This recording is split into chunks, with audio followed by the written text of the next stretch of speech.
Hey, I want to provide a little answer here to a question that I received in my DMs. So someone messaged me saying that they're struggling with what to do when they feel that there is a significant power imbalance in their relationship. So if you find yourself in this situation, what's really going on is we have a different response to conflict. So keeping in mind that our brain's only job is to keep us alive. And anytime we feel defensive, our brain is going into battle mode. And what I mean by that is it's always interpreting the people we're interacting with in terms of friend or foe. And as soon as we feel defensive, our brain says we're at odds with one another.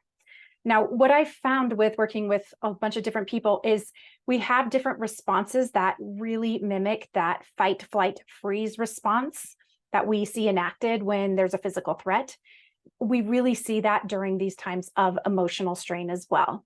So what that might look like when there's a power differential is there might be someone who really gravitates towards that fight response. And that would mean they want to really control the narrative. They want to make sure that their point is heard. They're going to be appear very confident in their perspective on things. And they're going to want to really make sure that that is understood and adopted in your dynamic. So of course that could feel like you're being overpowered if your fear response is maybe you go towards flight, right? That might look like, I just don't want to talk. Some people use silence, which is another weapon of war, let's be honest. It doesn't necessarily mean you're bowing out of it. It's just another strategy that we are using in this battle. So what I would suggest is instead of trying to get to a point where we both have communication in the way we think it's supposed to go, meaning we have a discussion where I feel heard and understood and you feel heard and understood, and we see the error of our ways and we both agree on the proper way to move forward. What I would suggest is going to happen on occasion, not always, but it's going to happen, is there's going to be some things that we're just not going to see eye to eye on. And it really isn't a problem unless we aren't backing ourselves up in our own perspective. So we always feel bulldozed, or we feel like it's a problem because we should agree. We should get to a point where good communication says we can understand each other and agree and move forward as one.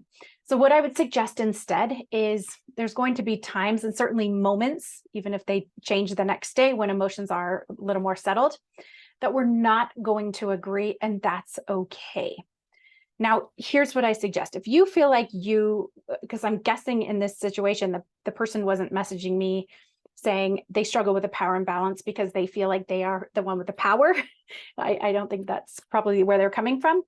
So if you feel like you're being bulldozed, if you're the one that feels powerless, first acknowledge why you're responding the way you are when whatever's happening is occurring. And you don't do that from a place of shame and saying, I'm not standing up for myself, because that's not true. There's just different ways to stand up for ourselves. Sometimes standing up for ourselves is, I'm not getting into it. I'm not going to express my opinion. I'm not going to push my opinion because the conflict is really uncomfortable or it feels dangerous even. So of course you're not going to. So back yourself up in the approach you've been taking, and then show yourself, I can respond differently anytime I want, as long as I don't think that they should agree, that they should see it my way, that I need to convince them that my way is just as valid as theirs. What I always like to remember in situations is we're not arguing for eternal truth. We're enacting our own ideas on how to resolve conflict, how to parent kids, how to spend money, all the different things that we have the chance to go up against. There isn't eternal truth laced in this. This is just my approach to this thing. Okay. And that means there can be lots of different ways to go about it. And what's right for you might not be right for me. And that's okay. Let's remember that that's okay. Also remember that we seem to understand this in our dynamic with our kids. I don't ever think that my kids should perfectly understand my approach in order for me to feel like a good parent. I don't say you have to be home by a certain time because it's safe and you need your rest and all this in order for me to back myself up. I'll say, yeah, they don't understand, and that's okay. We're not going to agree on this. And that's can feel challenging, but there's really nothing wrong with it. And I think we need to allow for more of those moments in our relationship. then it's okay. You feel strongly about your perspective. I feel strongly about mine. That's okay. We're going to see it differently. And now what? When we're looking for how we want to find resolve without changing either of our perspectives, there's a lot more options available. If you want more on this, let me know in the comments. I can give you specifics, or if this feels confusing at all, let me know. But hopefully that was helpful. Okay.